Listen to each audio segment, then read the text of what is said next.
De comenzar, les voy a pedir por favor si pueden silenciar los celulares, así podemos escuchar bien el sonido de lo que vamos a ver a continuación. Gracias. Ya comenzamos.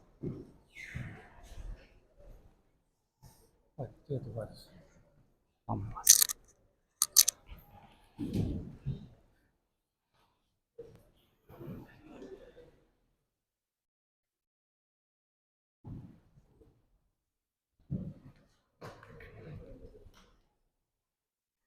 Buenas tardes, les doy la bienvenida a esta conferencia que hemos titulado La Carta Natal de Francisco Piria.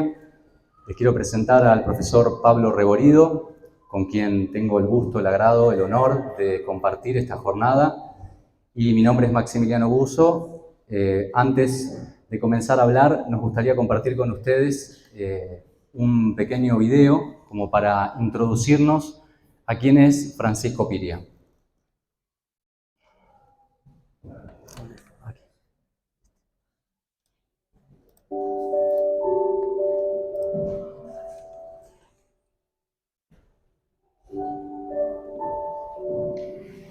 Fernando Juan Santiago Francisco María Piria Grosso nació en Montevideo el 21 de agosto de 1847, en la intersección de las calles Piedra y 33. Fue enviado por sus padres a estudiar en Cali.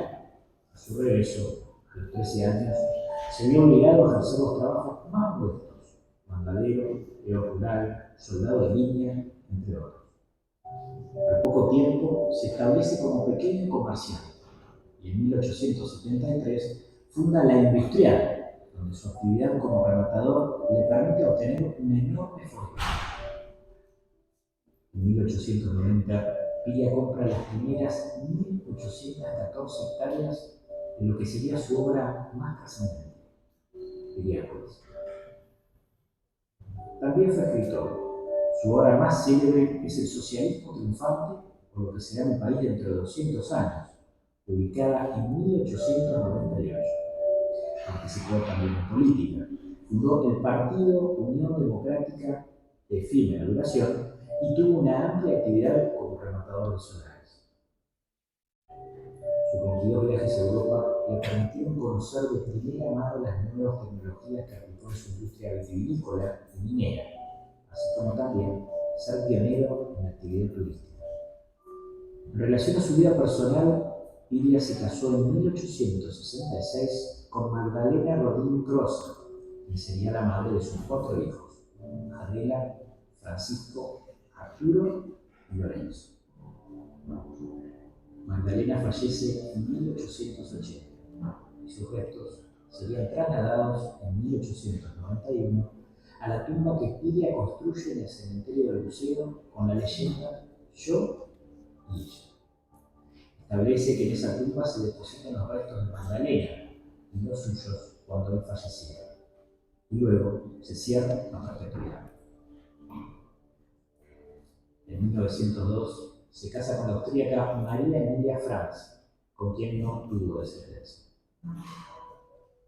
Francisco Piria falleció el 10 de diciembre de 1933, a los 86 años, y a 3 años de haber inaugurado su obra más trascendente, El Argentino Te.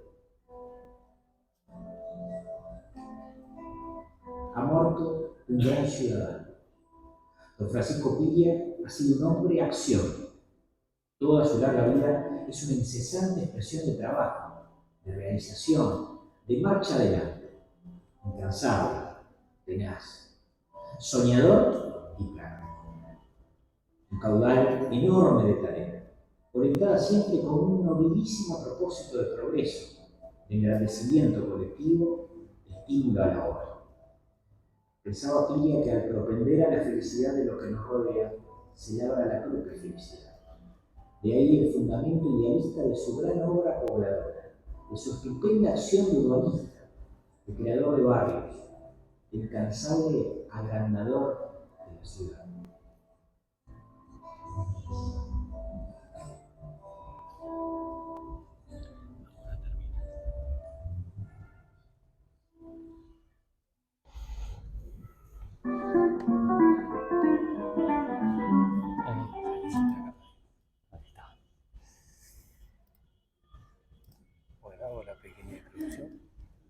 ¿Cómo?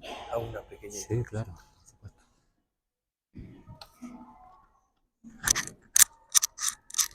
Bueno, muy buenas tardes. Antes que nada, nuestro enorme agradecimiento al Argentino Hotel que nos abrió las puertas para esta actividad y a Max por permitirme compartir esta interesantísima visión diferente de lo que es Francisco Piria. En lo personal, que soy investigador histórico, de hecho, yo lo comento siempre, soy profesor de matemáticas, no profesor de historia, pero me voy bastante por lo racional.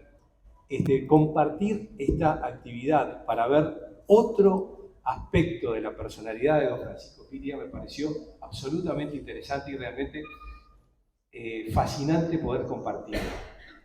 Como una muy breve introducción sobre Piria, debemos tener en cuenta que fue un hombre, un empresario exitoso, un escritor, podríamos decir, exitoso también, pero también transitó en el plano espiritual. Por ejemplo, tenemos escrito por él, que en algún otro momento lo leeremos, por ejemplo, una sesión espiritista. Fue publicada el 7 de diciembre de 1913 en un diario de Montevideo, una sesión espiritista donde él cuenta, por ejemplo, cómo se reencuentra con Magdalena, su primer gran amor, y el diálogo que tienen. También, desde el punto de vista, vamos a decir, cristiano o católico, era un profundo admirador de la hermana María Francisca Rubato, la superiora de las hermanas capuchinas en nuestro país, en Nuevo París. Tal es así que en 1898 él es el padrino, junto con su hija, de la capilla de las hermanas capuchinas. Hay una carta de Piria a la hermana, donde Piria, bueno, le escribe algo, etc. La hermana a veces le reclamaba, necesitaban alguna ayuda de dinero, etc. Bueno, termina la carta y Piria le dice, bueno, muy bien, y le dice, al final de la carta Piria le dice a la hermana, hermana, me gustaría ser mujer, es lo que pone al final. En la carta siguiente, esto está recogido en una publicación de las hermanas capuchinas que se llama Lettere, cartas en italiano, de toda la serie de correspondencias que habían tenido la hermana con diferentes personas. Bueno, la hermana le escribe y le pregunta, me quedé intrigada por qué usted me puso eso. Cuando Piria le responde en la carta siguiente, le dice, le puse que me gustaría ser mujer para poder darle un beso, ¿sí? Porque era tal la admiración que tenía por la hermana Francisca María Rubato. Estamos hablando de un Piria espiritista, seguidor de Allan Kardec, un Piria cristiano, como decía él, admirador del cura pobretón y solidario y no de la iglesia de la pompa y el boato. Así era lo que publicaba Piria. Y yendo también a otro aspecto, una persona frente a la cual Piria dice, ante su tumba me hinqué y oré, fue José Mazzini, digamos el precursor de Garibaldi, ¿verdad? En la liberación de Italia. Bueno, eso para hacer una muy breve introducción de ese hombre que no solamente fue el magnífico empresario, visionario, comerciante, que construyó este hermoso hotel, que dicho sea de paso, voy a hacer una mención, en este momento en la sala tenemos descendientes del arquitecto del hotel, del arquitecto Pedro Guillot, ¿sí? Que vinieron expresamente a conocer un poquito más a Francisco Piria, que en realidad, bueno, la obra de Piria la vemos todos, pero la personalidad de él, en realidad, hoy la vamos a conocer mucho mejor. Así que ahora los dejo con la parte más interesante de la charla, que es lo que va a comentar Max, y por supuesto al final vamos a estar a las órdenes para cualquier consulta, corrección, pregunta. Bueno, aquí no te van a hacer correcciones, pero en caso que las tengan que hacer, pueden hacerme. Son muy aceptables. Así que ahora sí los dejo en buenas manos. Muchas gracias, Pablo. Bueno, buenas tardes, damas y caballeros. Les doy la bienvenida a la presentación del estudio La Carta Natal de Francisco Piria. Voy a comenzar agradeciendo, en primer lugar, al protagonista de este estudio, al señor Fernando Juan Santiago Francisco María Piria de Grosso, por su presencia por su magnánima obra que fue, es y seguirá siendo fuente de inspiración, bienestar, salud, conocimiento y abundancia para todos sus habitantes y todos sus visitantes. Agradecer también muy especialmente al profesor Pablo Reborido por su amabilidad, su generosa colaboración y por su dedicado trabajo de investigación y difusión de la historia de Piriápolis y de Francisco Piria. A las autoridades del Argentino Hotel de Piriápolis por disponer este espacio tan hermoso para la realización de esta conferencia. Muchas gracias. A Betiana Forastiero y Maximiliano Caimi y todo el equipo de Ajara Spa, aquí en el primer piso del hotel, por recibirme cálida y generosamente y brindar ese espacio para el dictado de las clases y talleres de nuestra escuela. A las autoridades municipales de Piriápolis por haberme concedido el permiso de utilizar las instalaciones del Castillo de Piria en septiembre de 2023 para mi primera conferencia aquí en Piriápolis. Recuerdo que guardo cálidamente en mi corazón. A las estudiantes de la Escuela Quirón, algunas de ellas aquí presentes, quienes vieron en mí y en este proyecto educativo una propuesta rica y sólida y pusieron su voto de confianza y su formación en nuestras manos. Estudiantes de quien estoy muy orgulloso y agradecido y que habiendo completado recientemente apenas el primer año de su formación ya muestran sobresalientes resultados. A mi bendita compañera de vida, Dharma Lila Ortiz, por su apoyo incondicional, fuente de inspiración y fortaleza, por su amor y su trabajo en la Escuela Quirón cada vez más importante y central. A quienes me han transmitido la invaluable herramienta de la astrología, el astrólogo argentino Leonardo Córdoba, el astrólogo uruguayo Fabián Viñoli, el astrólogo español Tito Maciá y todos aquellos colegas de quienes aprendo día a día. A la ciudad de Piriápolis y sus habitantes que nos recibieron a mí y a mi familia con solidaridad, generosidad y camaradería. A todo el público presente, muchas gracias.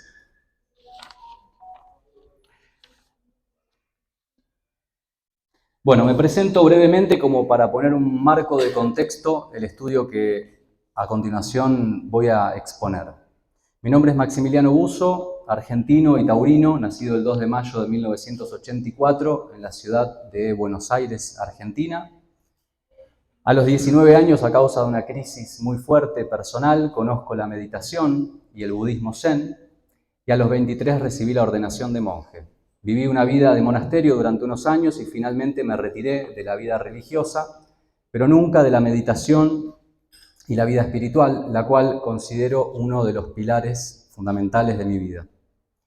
Años más tarde me encontré con la astrología en el afán de comprender los ciclos y los momentos que estaba viviendo. Me fue de tanta utilidad que decidí estudiar este lenguaje. Estudié durante 3 años de manera muy intensiva, varias horas por día, todos los días. Comencé a ejercer como astrólogo, sorprendiéndome del inmenso potencial de esta herramienta. Y hasta el día de hoy me sigue sorprendiendo. Unos años más tarde conozco la Universidad Internacional Latinoamericana de Astrología y decido revalidar mi título en esta institución, de la cual formo parte y me gradué como profesor de astrología. Conocí Piriápolis de vacaciones con mi familia en el año 2023, por pura intuición. Yo no conocía Uruguay, no había escuchado nombrar a Piriápolis nunca. Y al llegar, su energía y sus calles, sus playas, su gente, nos enamoró rápidamente.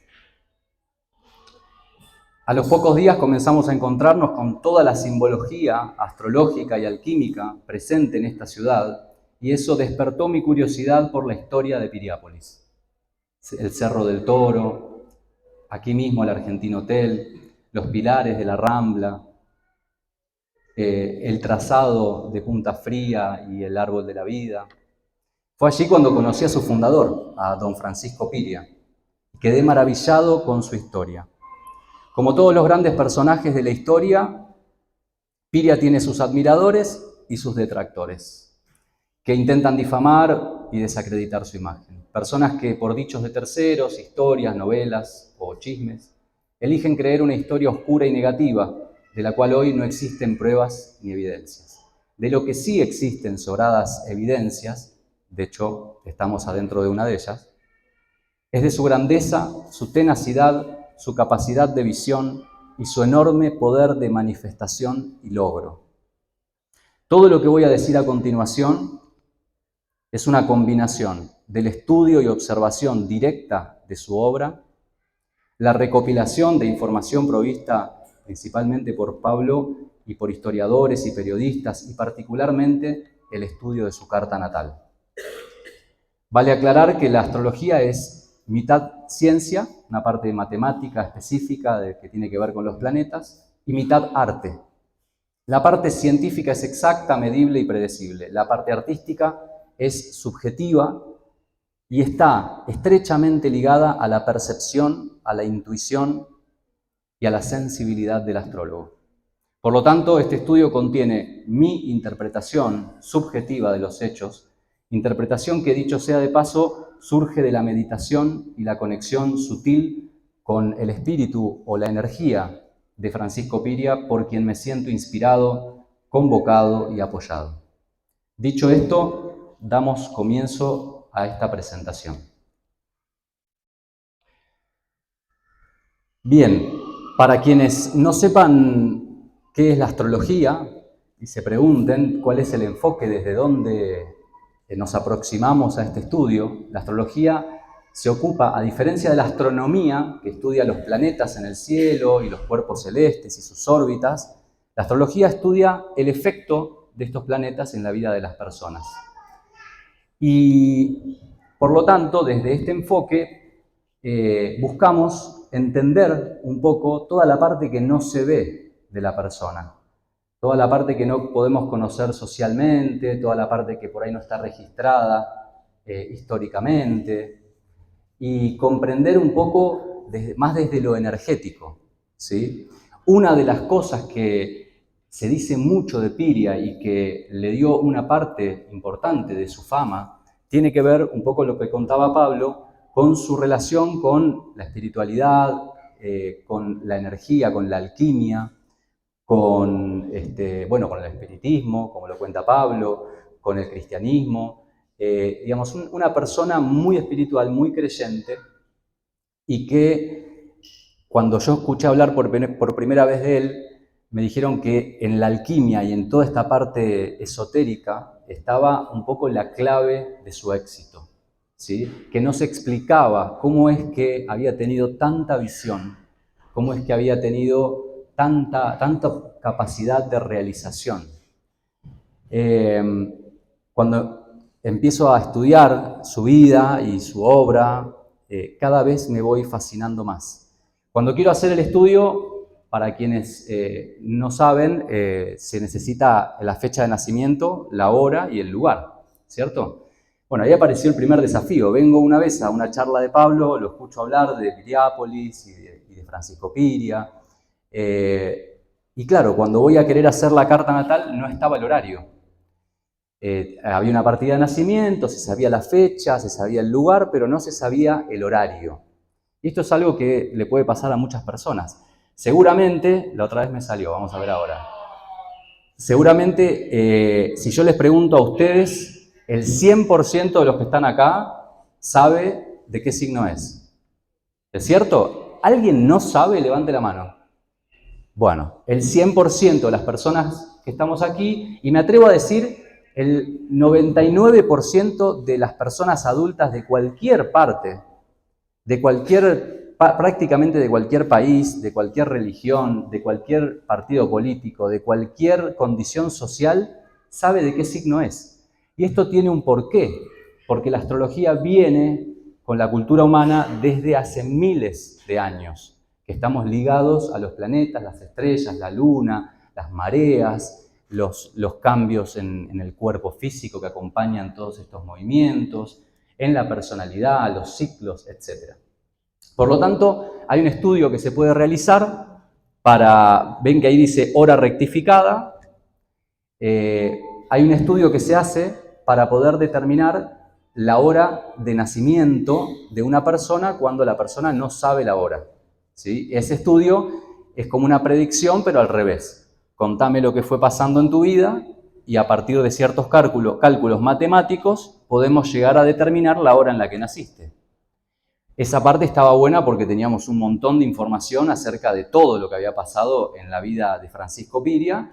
Por eso fue posible realizar este estudio y dar con que su hora de nacimiento son las 14:05, lo cual da un ascendente Capricornio. Para lo cual voy a hacer una breve, esto no pretende ser una clase de astrología para quienes quieran aprender o quieran profundizar en la parte técnica. Después les puedo compartir material y hay un montón de videos y de información en las redes. Pero básicamente vamos a decir, el Sol, que es lo que el 100% de los que estamos aquí conoce, es la identidad de la persona, es la conciencia, es su forma única de brillar y de ser quien es. Entonces, acá tenemos una persona de Leo, por ahí escucharon de Leo que son como la estrella, ¿no? Como el centro de la atención, que son por ahí a veces un poco protagonistas. Pero también, si bien se conocen algunos defectos de Leo, como por ahí la soberbia o la arrogancia, también Leo tiene que ver con el amor, con el romanticismo, con la nobleza, con la generosidad de dar, ¿sí? Tiene que ver con la fidelidad también. Y, por supuesto, también con la grandilocuencia. No sé si habrá reflejado un poco su obra, la grandeza de su espíritu, a ver qué les parece a ustedes, ¿no? Leo, por otro lado, la carta tiene sectores que están numerados del 1 al 12. Es como si partiéramos esto como si fuera una pizza en 12 porciones. Cada porción es una casa. Esas áreas de vida, dice, ¿cuál es el área de vida más importante para esta persona? ¿Cuál es el área central, donde está el Sol? Entonces vemos que es un área muy particular, que es el área de pérdida, el área de muerte, el área que tiene que ver con la sexualidad, el área que tiene que ver con lo psicológico y lo metafísico, la alquimia, todas las mancias, todo lo que tiene que ver con lo esotérico, los otros mundos, los otros planos, nos conectamos a través de esa casa, de ese área de vida. Y esto tiene varias explicaciones. Por un lado, una persona que a muy temprana edad quedó huérfano. Va de viaje a Italia a estudiar y para cuando regresa con 13 años de edad, había quedado huérfano de madre y padre. Entonces ya arrancamos una vida un poco trágica, ¿sí? Ahí tenemos una parte de lo que puede significar ese Sol ahí, esa identidad, ese sentimiento de pérdida, de me quedé sin raíz, entonces tengo que construirme ahora quién soy. No tengo esa mamá, ese papá que me dice, vos sos inteligente, vos sos bueno, vos podés. Fue truncada. Hay otros indicadores en su carta que muestran esto, pero siempre en la astrología me encanta porque podemos ver muy prácticamente cómo todo lo malo que nos ocurre en la vida se transforma en algo positivo o tiene la posibilidad de transformarse en algo positivo, si yo hago algo también. ¿Por qué? Porque lo que sucede en la vida de una persona depende de tres cosas.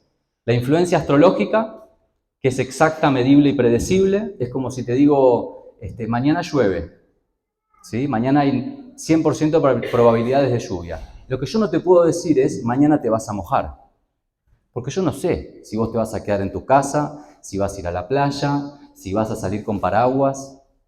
Eso es lo que vas a hacer tú con esa influencia. Acá pasa algo similar. La astrología propone posibilidades, no una cosa. Por eso no podemos adivinar el futuro a través de la astrología. Podemos prever las influencias que va a haber en el futuro y por lo tanto prepararnos para esa influencia, ¿sí? Entonces, vamos a ver que esta identidad se va a presentar en distintas partes de su vida. Otro aspecto es el ascendente. El ascendente muchas veces es mucho más visible que el Sol, que lo que para mí es importante, mi propósito. Es cómo lo vas a llevar adelante, ¿sí? Lo que yo puedo conocer de una persona cuando interactúo, cuando hablo con esa persona, cómo se mueve, cómo trabaja, cómo es el ascendente. Y él tenía un ascendente Capricornio, serio, estricto, riguroso, estructurado. Podía ser un poco autoritario, ¿sí? Podía ser muy formal, podía ser también de preferencia de colores oscuros, de sobriedad, de elegancia. Esto vale para él y vale para cualquiera que tenga ascendente Capricornio. Por ahí no saben el ascendente porque eso ya es un poquito más específico. Pero el ascendente influye hasta en mi aspecto físico, la forma de la cara, del cuerpo. Muchas veces, esto son cuestiones estadísticas, no es que coincida el 100% de las veces, pero da una tendencia. Entonces, en el ascendente se ve ese temperamento. Entonces, una persona de una identidad muy noble, muy grandilocuente, conectada con el mundo metafísico, con el mundo psicológico, espiritual, etc., con una forma de ser seria, disciplinada, esforzada, sacrificada. También Capricornio es el sacrificio, es el sangre, sudor y lágrimas, ¿sí? Y bueno, y esa parte seguramente también la habrá tenido que atravesar en alguna parte de su vida, ¿cierto? Y habrá forjado con los años y con el esfuerzo y con la dedicación esa templanza que caracteriza también a Capricornio. Capricornio puede ser la parte más negativa, muy serio, negativo, pesimista, muy concreto. No, acá vamos a las cosas concretas, las cosas como son. Muy de conservar el pasado y recuperar la parte histórica y las cosas, las estructuras, todo esto. Y la luna, que también es muy importante, porque es nuestro inconsciente. Es nuestra parte que se nos queda grabada, ¿saben desde cuándo? Desde que estamos en el vientre materno. Estoy adentro del cuerpo de otra persona y siento su tono de voz, siento cómo se mueve, cómo es su vida cotidiana, si llora, si ríe, si se emociona. Lo puedo sentir, estoy adentro del cuerpo de esa persona. Y eso me queda grabado en un lugar, ¿sí? Me queda grabado en un lugar inconsciente y va a querer salir cuando yo necesite ponerme a resguardo. Va a salir a través de mi mundo emocional inconsciente. ¿Vieron cuando a veces dicen, no sé por qué, pero me dijo tal cosa y me enojé, o me puse celoso, o me dio miedo, no sé por qué tengo esto? Es inconsciente, en algún lado se generó ese registro. La luna en Sagitario, que está en un área inconsciente además, que habla de la pérdida de su madre también, ¿sí? Y también puede hablar, como dijo Pablo en la conferencia anterior, que agregaba esto de su abuela, ¿sí? Entonces, él quería mucho, ahora te paso el micrófono así contás lo de la abuela, que está buenísimo. Entonces, ese mundo emocional inconsciente, todo lo que está en un plano inconsciente es como que no se puede expresar fácilmente, lo tengo que ir a buscar. En algún momento, posiblemente, habrá sido una persona tan aterrizada, porque no le quedaba otra alternativa, que su fe, su confianza, su optimismo, lo tuvo que ir a buscar al sótano y lo tuvo que traer, posiblemente a través de todos estos temas que para él fueron muy centrales y muy importantes. Pablo, ¿te contarías lo de la abuela que es? Sí, Piria, esto es una publicación escrita por él, donde él cuenta su infancia, cómo fue enviado a Europa, cuándo muere su padre. Él tenía, Piria nació en 1847, en 1853 se envió a estudiar a Europa al Colegio Nacional de Génova. En nuestro país salía de la Guerra Grande, estaba en una situación muy convulsionada. Los padres, que eran de una muy buena posición económica, el padre era piloto de la mayor de la flota francesa en el Río de la Plata, deciden mandarlo a estudiar a Génova, al Colegio Nacional de Génova. Ese mismo año, como decía Max, muere el papá, ni bien llega a Génova en diciembre. La tumba del papá está en el cementerio central, está como un cenotafio, porque murió en alta mar el papá de Piria como navegante. Después, 1853, muere el papá, 1857 muere la mamá durante la epidemia de fiebre amarilla acá en Montevideo. Y ahí, bueno, Piria cuenta ese relato y él menciona a su abuela. Su abuela, que era Apolonia Novaro, era la abuela paterna. Y él decía literalmente, porque Piria escribía mucho, hacía muchas citas en italiano. Es más, cuando tú mencionabas, por ejemplo, mencionábamos hoy su actividad como soldado de línea, cuando él estaba en el ejército, si le hacían broma a los demás soldados, pues decían, este gringo nos va a matar a todos, porque agarraba la escopeta y disparaba y hacía cualquier desastre, porque venía con el acento italiano, porque se había educado en Italia. Bueno, él escribía y hacía citas en italiano y decía, de mi abuela paterna conservo los más desagradables zurriagazos, golpes, y me los daba demasiado sovente. Pero debo decir que yo merecía eso y mucho más. Y agradezco a mi abuela que me decía, los árboles hay que enderezarlos desde pequeño. O sea, quiere decir que él reconoce esa influencia en su educación de la abuela, ese niño pequeño, donde dice Italia, ¿sí? Que a pesar de que fue dura con él, le ayudó a forjar su personalidad. Y para no interrumpir luego en lo que tú vas a decir, pero me parece muy importante sobre la adversidad de Piria. Yo tengo el gusto de dar charlas en liceos, escuelas, jardines de infantes, y una de las cosas que yo hago hincapié es en todas las adversidades que le pasaron a Piria. Cuando somos niños, el temor más grande es que fallezcan nuestros padres. Le ocurrió. Se casa con Magdalena, Piria tenía 19 años, Magdalena 16, era el gran amor de su vida. A los 14 años de casado fallece Magdalena y lo deja viudo con sus 4 hijos. O sea, cuando somos adultos, ¿verdad? Eso es uno de los temores que tenemos. Otro, en 1870, en un incendio, 17 de febrero, perdió todo lo que tenía porque se le incendió su comercio y al otro día ya estaba instalado, el comercio de Piria estaba pegado a lo que sería hoy la Puerta de la Ciudadela, era lo que era el Mercado Viejo. Al día siguiente ya estaba instalado el 18 de julio y Andes empezando nuevamente. O sea que una persona que de cada golpe que recibía salía fortalecido y mejorado. Y eso es lo que tú marcabas, ¿no? De la personalidad de Piria. Gracias, Pablo. Bueno, avanzamos un poquito, entonces, acá quiero hacer brevemente mención a la técnica utilizada, por si hay alguien que sepa astrología, lo menciono brevemente. La técnica utilizada para la rectificación de su carta se llama atacides, también conocida como profecciones, y son cálculos matemáticos, se puede decir, que se hacen con computadora, en algún momento se hacían a mano, donde se van moviendo simbólicamente la ubicación de los planetas a diferentes velocidades de acuerdo al tipo de evento que estoy queriendo no predecir en este caso, sino encontrar en el pasado. Y las fechas utilizadas tienen que ver con todas las que figuran ahí: la muerte de su padre, de su madre, el casamiento, su regreso a Uruguay, la compra de las tierras de Piriápolis, la fundación del Hotel Argentino, la fundación del Hotel Piriápolis, las segundas nupcias y la muerte de su mujer, entre otras. Bueno, Sol, como les decía, el gran alquimista.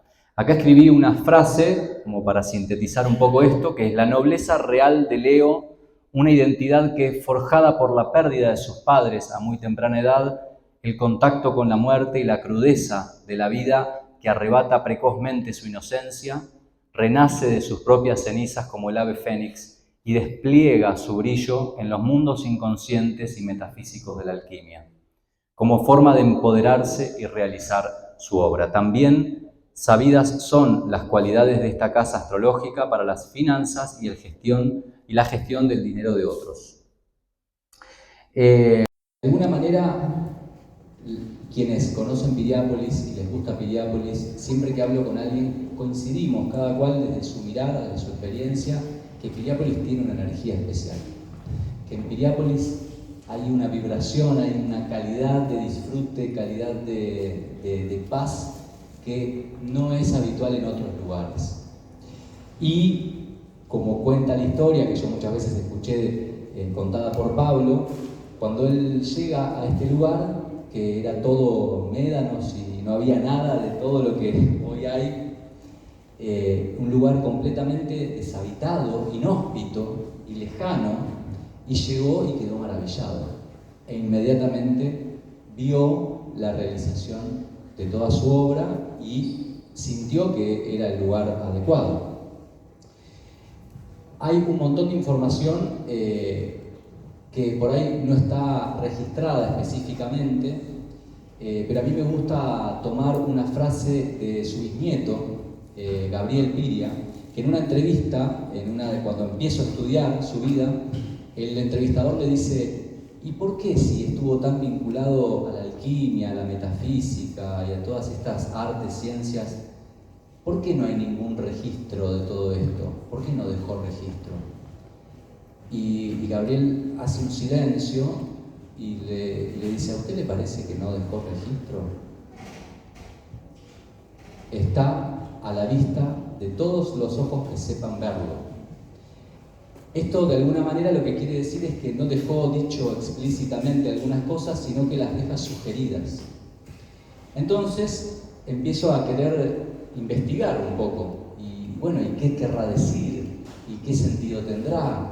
Y entonces, como persona que hace muchos años medito y que la meditación es una herramienta muy importante para mí, me voy al Cerro del Toro y me pongo a meditar, buscando algunas respuestas, algún entendimiento.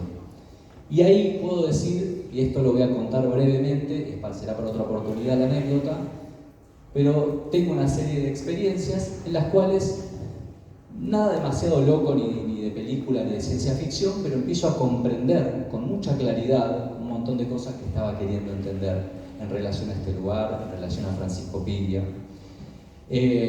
Ahora van a ir viendo en las diferentes partes de su carta cómo esta identidad está vinculada por estas líneas. A ver si me acompaña el cable, no sé si llega. Bueno, a ver. Estas líneas que se ven acá se llaman aspectos en astrología y son relaciones. Quiere decir que hay partes de su carta que están vinculadas y que trabajan en equipo, que tienen una función. Entonces su identidad comanda, y hay otras funciones, que todas las funciones de una persona, como su forma de actuar, de desear y de luchar, está simbolizada por Marte, sus limitaciones, sus obstáculos y sus maestrías, aquí simbolizado por Saturno.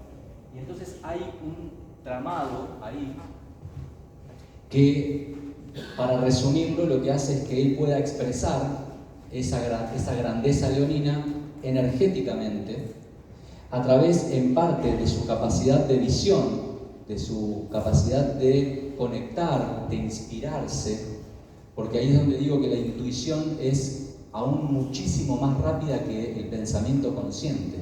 La intuición puede desarrollar en un segundo lo que al pensamiento consciente le puede llevar muchísimo más tiempo. Entonces, y no es solo intuición, porque Neptuno, que es el de la intuición, también es el de las drogas, el de la confusión, la evasión, pero en este caso es no solo la intuición de recibir información, de ver, de poder percibir, sino también de encantar con la palabra. Digo con la palabra porque en este caso está en Acuario, tiene que ver con la sociedad, tiene que ver con el futuro. Neptuno en Acuario, una de las interpretaciones es poder ver hacia adelante, de diferentes maneras. No digo que haya sido evidente, pero la astrología, por ejemplo, es una de las formas que tenemos de anticiparnos a algunos acontecimientos, por lo menos a las probabilidades. Asimismo, también, bueno, vamos a avanzar con la diapositiva. Bueno, el ascendente Capricornio, del cual hablé, un temperamento acorde a alguien que desde niño tuvo que esforzarse por sobrevivir, y más con las regañadas que le pegaba a su abuela, que lo habrá hecho caminar derechito, que supo hacerse cargo y evocar la suficiente madurez aún siendo un niño y hacerse responsable de su propia vida. Acá es donde empezamos a ver, y esto es impresionante porque se ve en la vida de las personas, en muchos, no digo todos, pero en muchos casos, cuando alguien tiene una herida, un trauma, una pérdida, una dificultad, una discapacidad, y esa misma cosa negativa le habilita otras cosas positivas, ¿sí? Como pongo a veces el ejemplo de la persona que no podía hacer deporte porque estaba en silla de ruedas y termina siendo campeón mundial de ajedrez, ¿sí? Entonces, lo malo termina llevándote hacia otro lado que, si uno pone de su parte y se pregunta creativamente qué hago con esto, porque él podría haber dicho, bueno, me quedo viviendo en la calle y me la ingenio y voy de acá para allá, boyando, pero sin embargo, cuando se le incendió, esto es un dato asombroso, esto es muy Leo ascendente Capricornio, a mí no me va a ganar, se me prendió fuego ayer y perdí todo, hoy estoy trabajando y hoy me estoy levantando de vuelta. Eso es actitud, y esa actitud es una parte propuesta por su carta, pero otra parte es su alma, el alma de la persona. No porque tenga una carta le va a pasar o le va a dejar de pasar o va a reaccionar. La carta no dice cómo vos vas a elegir con lo que te pasa, ¿sí? La seriedad, severidad y exigencia de su carácter fue popularmente conocida. Su obstinada perseverancia y sacrificio lo llevaron a lograr uno tras otro los objetivos que fueron construyendo su sólida obra que perdura hasta hoy.